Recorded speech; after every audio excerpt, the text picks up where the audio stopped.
Olá, pessoal, seja muito bem-vindo para mais uma aula aqui, mais uma reflexão, onde juntos vamos abordar erros quanto aos dons espirituais. E hoje é o terceiro vídeo em que eu vou falar efetivamente sobre cada um dos 9 dons, pegando ali a doutrina padrão de diferenciar dons espirituais e dons ministeriais, lá de Romanos 12, Efésios 4. Hoje a gente vai falar apenas da carta de Paulo aos Coríntios, dos 9 dons espirituais. Vamos trabalhar um a um, lembrando, aqui não é um estudo do Espírito Santo, teologia do Espírito, paracletologia, não. Nosso objetivo aqui é uma aula mais prática, falando sobre os erros quanto aos dons, os erros na busca e principalmente na utilização desses dons. Você já está me acompanhando aqui, você está estudando junto comigo, sabe que o objetivo desse canal é procurar entender, compreender a real posição da igreja no século XXI. Nós estamos observando que a igreja cristã brasileira tem perdido a primazia, tem perdido o posicionamento que Deus nos chamou. A igreja está se tornando um centro apenas de entretenimento, de autoajuda, de motivação, de barganha com Deus, dentre vários outros problemas. Uma teologia materialista, hedonista, enfim. Então a gente está trabalhando para nos desvencilharmos disso. O objetivo aqui do canal não é também pregar uma denominação, fazer o lobby pela igreja A, pela igreja B, pela igreja C. Nada disso. O objetivo aqui é reino de Cristo. Transformarmos cada um de nós pela renovação do nosso entendimento e assim sermos cristãos melhores e sermos bênçãos dentro da denominação que o Senhor nos direcionar. Também somos contrários ao movimento desigrejado porque entendemos que a comunhão entre os irmãos é extremamente necessária, faz parte da vida cristã, mas isso a gente fala num outro momento. Então, entenda esse posicionamento. A gente luta muito aqui no canal para que você compreenda que para ser um cristão verdadeiro, pleno, não basta você ser aquele, olha, eu sou de casa para o trabalho, do trabalho para a igreja, da igreja para casa e assim sucessivamente. Casa para o trabalho, do trabalho para casa, e aos domingos, aos sábados, às segundas, às terças, uma vez na semana, 3 vezes na semana, enfim, eu vou ao templo, faço as minhas orações, canto louvor, ouço uma palavra motivacional e vou para casa. Não. A igreja cristã, a vida cristã não é apenas para isso. Você precisa ser um agente de Deus. Então, a gente vai falar sobre os dons espirituais, mas antes eu preciso fazer essa introdução com você, para você compreender o objetivo do canal, o estudo que nós estamos fazendo aqui. E se você já está acompanhando conosco, você sabe, coloca aqui nos comentários qualquer dúvida que você tenha e aproveite, se você não é inscrito, se inscreva aí, para que a gente aumente a nossa comunidade, tá? Vamos começar então na introdução. Estamos retratando sempre esse posicionamento. Você já sabe que há um conflito entre o reino das trevas e o reino da luz. Esse conflito não é um ataque direto do inimigo ao nosso Deus. Não existe, não tem como, né? O inimigo de nossas almas ir lá e tocar no Senhor. Nosso Deus é o Todo-Poderoso. Porém, ele sabe que o Senhor nos ama a criação humana, ama a espécie humana de uma maneira especial. João 3,16 diz o quê? Porque Deus amou o mundo de tal maneira que deu seu Filho unigênito, ou seja, seu único Filho, para que todo aquele que nele crê não pereça, mas tenha a vida eterna. Então o inimigo sabe que Deus ama a humanidade de uma maneira especial, a ponto de colocar o seu Filho para se entregar por nós. Dito isso, ele vai procurar então atacar a humanidade para que ele possa atingir, ainda que de uma maneira indireta, o Criador de nossas almas. Então essa é a batalha dele. Qual é a guerra que nós estamos enfrentando? Pelo controle da mente e do coração da humanidade. Então esse conflito, ele começa onde? Começa com você, começa dentro de mim. Conflito individual. É muito comum, às vezes, um outro erro que eu percebo é que a igreja acredita que nós vamos ficar quietinho e ele não vai nos atacar. Quando, na verdade, a palavra de Deus mostra o contrário. O posicionamento da igreja é ir confrontá-lo, é atacar o reino das trevas para tirar almas do inimigo. Porque, conforme o próprio Senhor Jesus Cristo disse, as portas do inferno não prevalecerão contra a igreja. O que é portas? Instrumento de defesa. Então, quem deve estar na defensiva é o reino das trevas, e não o que nós vemos hoje. A luz cada vez mais se acovardando. Então, a gente precisa compreender. Estamos no ataque. Mas esse ataque haverá conflitos internos. Então, a Terra é o teatro de operações. A Terra é o local onde as batalhas acontecem. Dentro disso, a gente tem vários terrenos, vários lugares que esses conflitos se originam. Um deles é dentro da nossa mente, dentro do nosso coração. Então, quando o crente, e o conceito mais básico que eu gosto de aplicar para você se fortalecer individualmente, é o conceito de tridimensionalidade da alma. Alguns também chamam de tricotomia, que nada mais é do que a divisão do ser humano, você estudar o ser humano, dividindo ele em corpo, alma e espírito, como está na palavra de Deus. Quando a gente fala de corpo, a gente vai compreender aquelas áreas que falam sobre a nossa profissão, sobre a nossa educação, sobre o nosso conhecimento prático, sobre criação de filhos, família, etc, etc. Saúde física. Então, é isso que a gente vai trabalhar. E dentro desse contexto, a gente tem uma série de assuntos, mas para a gente não deixar você sem exemplos práticos, deixa eu falar aqui, trazer um exemplo da questão do conceito de corpo. Você quer ver um problema que a gente tem enfrentado com muitos irmãos dentro da igreja? Gestão financeira. Controle do que gasta. Uma coisa tão simples. E isso se trata com o corpo, ou seja, se trata com educação. Você aprender a ser educado financeiramente, aprender o óbvio, o básico. E a gente não vai falar porque tem muita coisa para falar de educação financeira para crente, mas que é você gastar menos do que você ganha. E o que a gente vê na igreja? Um monte de crentes endividados, e ele coloca a culpa no patrão, coloca a culpa no inimigo, coloca a culpa no governo, ainda que vez ou outra, realmente, o governo possa ser contrário a gente, o inimigo também, o patrão, mas na maioria das vezes, o problema, se não todo, 90% é do próprio crente. Então ele não sabe, e aquilo gera vários conflitos no casamento, no relacionamento com os filhos, no relacionamento com os amigos. Veja, algo que é uma coisa simples de ser resolvido, mas que muitas das vezes falta o conhecimento. Então, é corpo. Quando a gente fala de alma, por exemplo, a gente está falando das emoções, a gente está falando dos sentimentos. E quando a gente fala do espírito, a gente vai trabalhar aqui com ferramentas espirituais, como a oração, como os dons espirituais que nós vamos trabalhar hoje. Mas para que servem esses dons espirituais? Já falamos no vídeo anterior. E quais são? Será que a gente conhece realmente esses dons? A gente precisa trabalhar. Para não ficar também sem exemplo, eu vou aqui deixar 2 exemplos para vocês. Um exemplo para vocês, para o vídeo também não ficar muito longo. Eu falo, por exemplo, do louvor. Louvor, a gente pode trabalhar ele. Questão emocional, né? Questão da alma. E quando eu falo da alma, a gente fala da cultura, a gente fala da intelectualidade também, a gente fala de poesia, a gente fala de literatura, não fala só de sentimentos. Falamos de sentimento e de emoções. E o louvor é algo que pode mexer tanto com os sentimentos quanto com a sua espiritualidade. O louvor é algo maravilhoso. Agora, falando sobre os sentimentos, uma música, ela pode te alegrar. Uma música, ela pode, e aí eu estou falando só das emoções, uma música pode te deixar depressivo, uma música pode te deixar com raiva, uma música pode te deixar agitado, uma música pode, por exemplo, elevar o seu desejo sexual. Um dos exemplos que eu estou falando aqui.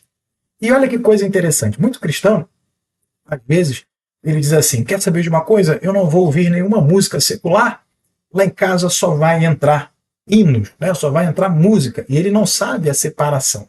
Existe uma separação entre música religiosa, que são as músicas que muitas das vezes são cantadas dentro das nossas igrejas, dentro dos templos evangélicos, E hinos, eu também não vou falar isso aqui, eu já tenho uma live, já que nós fizemos há um tempo atrás, depois eu vou repetir, fazer uma série de vídeos sobre música, sobre adoração. Se vocês têm interesse nesse tema, coloca aqui nos comentários. Mas voltando aqui, o que ele fala? Não, está resolvido o problema. Ora, meu amigo, o diabo já está há séculos na frente, ele já pensou isso.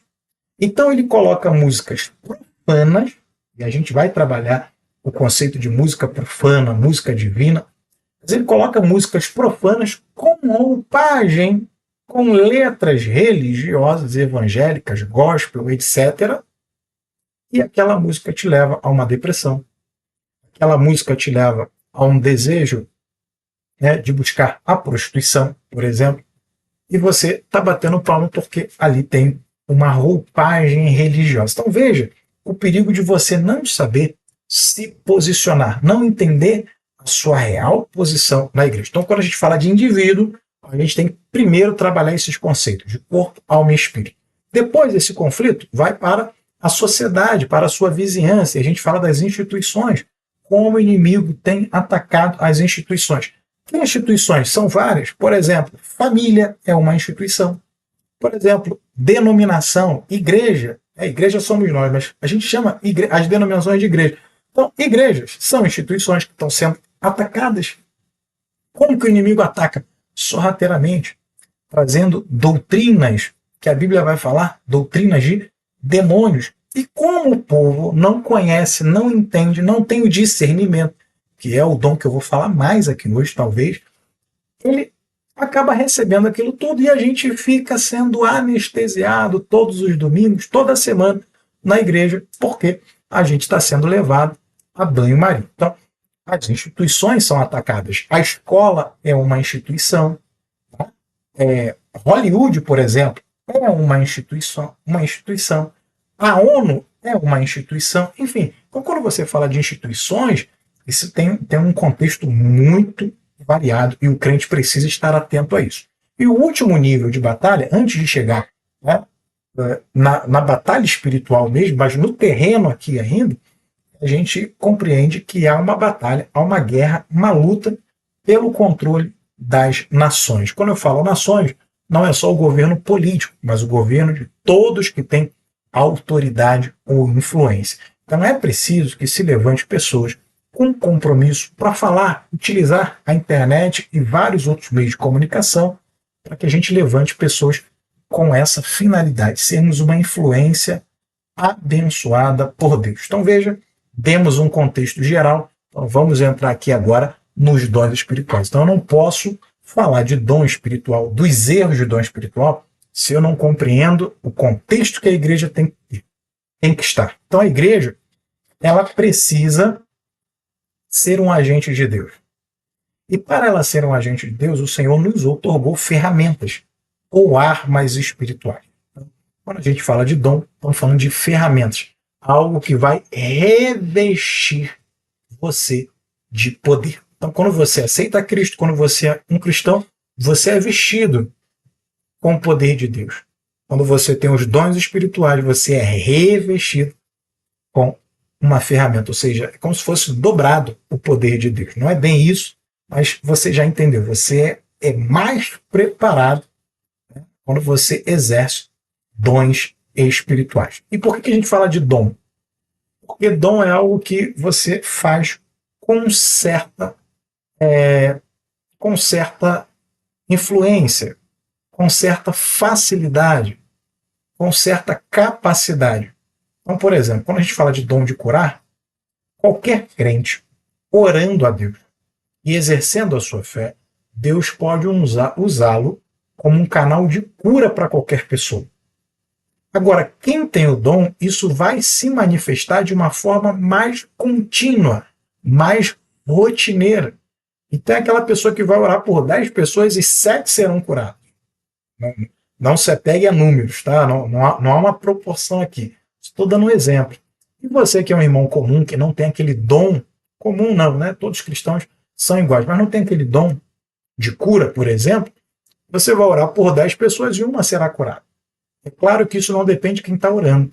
Depende da sua fé, é óbvio, você tem que ter um compromisso com Deus, mas isso tudo vem do Senhor. Quem opera o milagre é Deus. Mas Deus escolhe certas pessoas para capacitá-las com esses dons, para que essa obra seja manifestada de uma forma, como eu disse, mais contínua, uma forma mais dinâmica, de uma forma multiplicada. Então, essa é a diferença de dom. O Espírito Santo pode se manifestar com essas operações, com esses sinais na vida de qualquer um, mas quem tem um dom faz isso de uma maneira, de várias maneiras, né? Com quantidades muito maiores. Então a diferença é só essa. Dom é aquela pessoa que tem naturalmente aquela predisposição para realizar aquilo. Como é que isso é um dom espiritual, aquilo não é um talento natural dela, aquilo vem do Senhor. Vamos começar então a falar sobre os dons no próximo vídeo. Eu ia falar na próxima live. Não. No próximo vídeo, a gente vai fazer só respondendo as perguntas. Então, se você tiver perguntas, coloca aí que a gente vai trabalhar a maioria das perguntas que surgirem aqui para a gente poder tirar, tá? Mas vamos começar então, 1 Coríntios capítulo de número 12. Vou compartilhar aqui a tela com você, a partir do versículo de número 8. Vamos trabalhar, o vídeo vai talvez ser um pouquinho mais extenso, mas vamos falar de cada um en passant. Vamos lá. Porque a um pelo Espírito é dada a palavra de sabedoria e a outro pelo mesmo Espírito a palavra da ciência. Então aqui são dois dons espirituais e há uma diferença entre eles. E palavra de sabedoria vem do grego sofia. E palavra de conhecimento, se você for no original, está no grego gnose. E alguns entendem que essa sabedoria é a aplicação prática, aquela pessoa que aplica os princípios de Deus de forma prática na vida de alguém, aquele conselheiro, aquela pessoa sábia. E já a palavra de conhecimento, ou palavra de ciência, seria aqueles estudiosos da palavra de Deus, aquela pessoa que pega um texto e ele consegue se aprofundar de uma forma muito grande. Tá? E aqui tem sofia e gnoses. Já existem pessoas que interpretam esse texto, principalmente na questão da gnose, como se fosse aquele dom de revelação. A gente chama, né? E na Bíblia não existe dom de revelação, existe revelação. Alguns interpretam que esse dom de revelação seria essa palavra de conhecimento. E aí a pessoa tem, porque o estudo profundo, né, os mistérios profundos de Deus, da pessoa que tem o dom da palavra da ciência, às vezes aquilo, né, na maioria das vezes, aquilo lhe é revelado. Então, se aquele mistério é revelado, ou se Deus lhe dá uma revelação, como acontecia muito com Daniel, por exemplo, na palavra de Deus, e se isso é um dom, então esse seria o dom de revelação. Se revelação é um dom, e há uma manifestação espiritual, né, que Deus revela, e muito cuidado, gente, eu não estou falando daqueles lobos devoradores, do charlatão, né, que inventa a revelação, aquelas bobeiras todas. Não é isso. São de pessoas sérias, e esse é o ponto que eu quero chegar. Tanto a palavra de ciência quanto a palavra de sabedoria, independente do que você entenda aqui, se revelação está ou não inserido nesse contexto, ou se é só o conhecimento profundo das Sagradas Escrituras e a aplicação prática desse conhecimento, mas o que é interessante é essa ferramenta, uma ferramenta madura, não é para brincadeira, não é para autopromoção, nenhum dos dons, na verdade, são utilizados para autopromoção. Então são pessoas que estão ali aplicando esses dons para que você tenha um profundo conhecimento. Por isso que eu digo, esses dons são necessários, porque precisamos de mestres, de doutores, para que a igreja não fique limitada, como é a igreja brasileira dos dias atuais. Para que a gente não fique só naquele superficialismo, só para aquela pregaçãozinha, aguinha com açúcar, né? A gente tem que se desenvolver um pouco mais. Continuando aqui, eu vou compartilhar com vocês, mais uma vez, agora o versículo de número 9. E a outro pelo mesmo Espírito a fé, e a outro pelo mesmo Espírito os dons de curar. Então, a fé e o dom de curar entra exatamente. Quais são os erros aqui? Você achar que só tem fé quem tem dom. Não. Todos temos fé.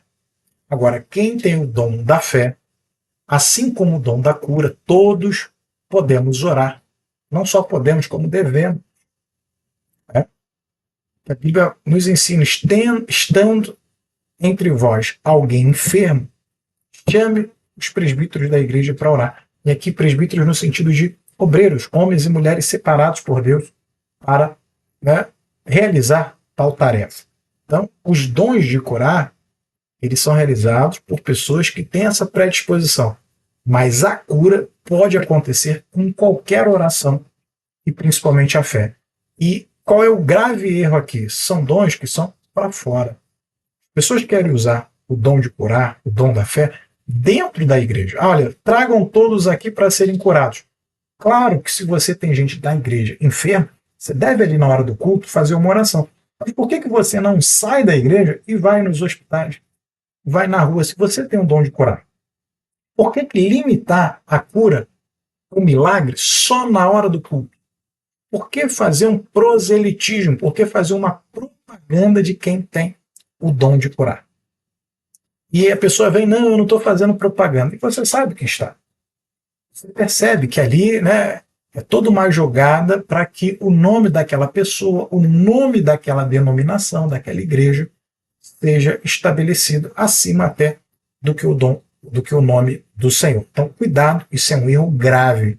Se você tem um dom, utilize-o para a glorificação do nome do Senhor Jesus Cristo. Lembrando, outra dúvida que nós vamos tirar, mas eu falo no próximo vídeo, se todos têm dons, ou algum cristão verdadeiro pode não ter pelo menos um dom. A gente vai tratar disso, né, nos próximos vídeos.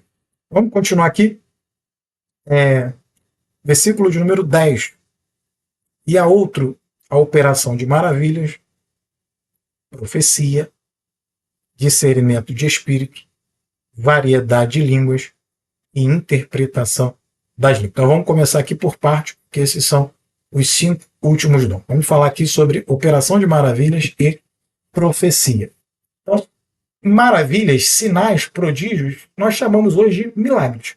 Então tem pessoas que têm o dom do Espírito de operar milagres, de orar, de pedir a Deus e Deus operar milagres. A cura não deixa de ser um milagre, mas a cura ela tem um impacto tão grande e ela foi tão efetiva no ministério de Cristo que ela ficou aqui separada. Tá? Então, milagres, operação de sinais e maravilhas são aquelas operações que são aqueles milagres que você faz sem estar relacionado à cura. Né?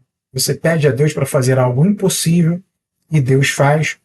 E se for a cura ela não deixa de ser um milagre, mas ela aqui está separada. Qual é o erro que a gente tem aqui? De novo, repetindo, utilizar isso para autopromoção, utilizar isso apenas para crescimento do seu rebanho. Se você é um líder que está me ouvindo, se você é um pastor, se você é um obreiro que coordena o rebanho do Senhor, cuidado com isso. Olhe sempre para o reino de Deus. Esqueça, num determinado momento, você foi cuidado, você foi levantado para pastorear, mas não para estabelecer um feudo. Sua igreja não é o seu reino. Então, muito cuidado com isso. Olhe o reino de Deus. Se o reino de Deus estiver avançando, todos nós, irmãos em Cristo, estamos felizes. No último censo, foi estabelecido que nós somos entre 60 a 65 milhões de evangélicos no Brasil. Eu costumo dizer que 65 milhões, se fossem 1 milhão, 2 milhões, 5 milhões de servos fiéis, com certeza o Brasil já estaria diferente. Então, há muita gente boa no Arraial, claro, só que talvez essas pessoas não tenham entendido a sua real missão. Então, vamos continuar aqui. Falamos operação de sinais e maravilhas, e agora discernimento de espírito, variedade de línguas e interpretação. Bom, interpretação de línguas e variedade, eles se complementam. Tá? Então, variedade de línguas, você falar em vários tipos de língua, e a interpretação é você, obviamente, a própria palavra já te direciona o contexto. Você interpretar, trazer para a língua nativa o que aquela pessoa está falando. pouco se vê hoje interpretação de línguas. E aí, primeiro erro aqui é que se não há intérprete, Paulo diz que quem fala em línguas edifica-se a si mesmo. Então essa pessoa tem que falar para ela mesma. Não pode, né, dar profusão se não há um intérprete de línguas. Segundo, o movimento pentecostal no Brasil colocou o falar em línguas, eu não sou contra falar em línguas, mas colocou o falar em línguas num patamar em que ele se tornou um fim em si mesmo. Veja, o falar em línguas, ele não tem essa finalidade de ser o momento do culto onde todos estão falando em línguas e todo mundo sai feliz porque falamos em língua. Ou seja, nosso objetivo é buscar para falar em língua. Esse é o erro. Esse é o erro. Esse é o equívoco que muita gente boa na igreja comete. Falar em línguas, a busca do dom, não só desse, como de qualquer dom, para a edificação da igreja. E edificação aqui não é no sentido de conforto, consolo, outro equívoco. A palavra que Deus traz para nos confortar emocionalmente, espiritualmente, é exortação. Exortar não é bater nos outros, não é reclamar. Exortar é consolar.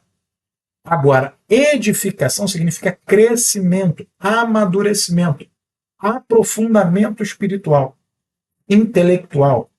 Então, esses dons para a edificação da igreja é para o avanço da igreja. E o avanço da igreja não está relacionado a botar um monte de gente dentro do templo. Pessoas que não sabem nada, pessoas que não têm qualquer intimidade com Deus, não estão buscando a Deus, estão buscando uma cura, estão buscando simplesmente que o marido volte para casa, que a esposa que lhe abandonou retorne. E claro que Deus está atento a tudo isso, nós não estamos menosprezando os conflitos, as necessidades de cada indivíduo. O que nós estamos dizendo a igreja tem uma missão maravilhosa e profunda que vai muito além de olhar para o seu próprio umbigo, olhar para a sua própria necessidade. Então, nesse contexto aqui, se você fala em línguas e não tem esse efeito de edificar alguém, de alcançar alguém, de fazer com que o evangelho de Deus seja mais efetivo, você precisa pedir o discernimento ao Senhor, precisa pedir direção a Deus. O que está acontecendo, Senhor? Então me dá a interpretação, levanta alguém com esse dom de interpretação. Então é importante, inclusive, há um movimento muito triste acontecendo hoje dentro da internet, das pessoas zombando. A coisa ficou tão caricata, a coisa perdeu tanto a essência, tanto a profundidade, tanto o temor, tanto o respeito pelos próprios cristãos que utilizam esse dom de forma jocosa, querem falar ali, brincar, que muitas pessoas de fora têm utilizado como memes virais aqui na internet. Pessoas que zombam de um dom tão importante para nós. Então fique esse alerta. Não é para você recriminar, nem para você julgar, nem para você falar agora que está todo mundo errado, ninguém deve falar em línguas. Não.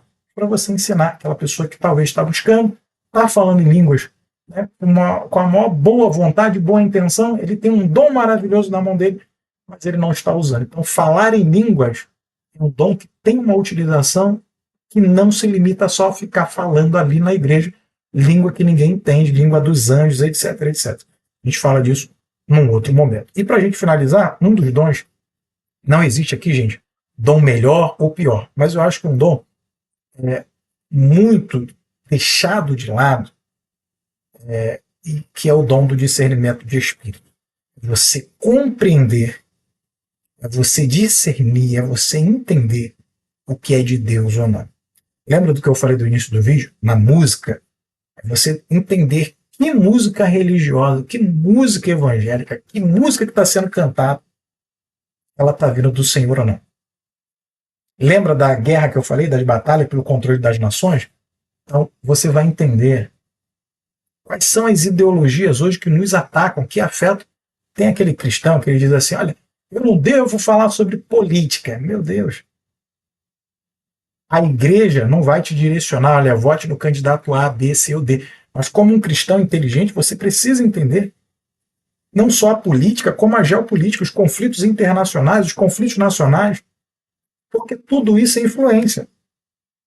Da onde você acha que há modismo na igreja? Eu não vou falar aqui disso, mas Você já percebeu que tem igrejas hoje utilizando uma cor de parede? Estou falando só da parede preta, não. Mas utiliza uma forma de luz, utiliza uma forma de pregação. O que é isso? Influência. E da onde vem essa influência? Será que essa influência... Estou falando que a influência é ruim. Tem um vídeo aqui já até passou do tempo. A gente vai encerrar. Mas você já percebeu isso? Se a influência é boa, por que está todo mundo botando a parede preta, amarela? Por que as músicas agora são nesse sentido? Porque esse sistema, por exemplo, o worship, por que ele está invadindo as igrejas? Ou será que é os corinhos de fogo que são de Deus, que não são? Analise tudo isso. Então, eu termino por aqui. Vamos ver se a gente dá falta. Não, foram os 9, né? Foram os 9. A gente finaliza aqui com vocês, tá? O tempo é curto para a gente falar de tantos assuntos, mas não deixe de se inscrever aqui no canal. Coloque, eu quero acompanhar você que está me vendo, que está me ouvindo. Se você tem alguma dúvida, eu sei que são muitos assuntos para serem tratados, mas a gente vai com calma chegando ao nosso objetivo. Então, coloque aqui no seu comentário, se inscreva, para a gente ir trocando conhecimento, vocês me edificando e eu edificando vocês. Não se esqueça nunca. Que Deus te abençoe sempre.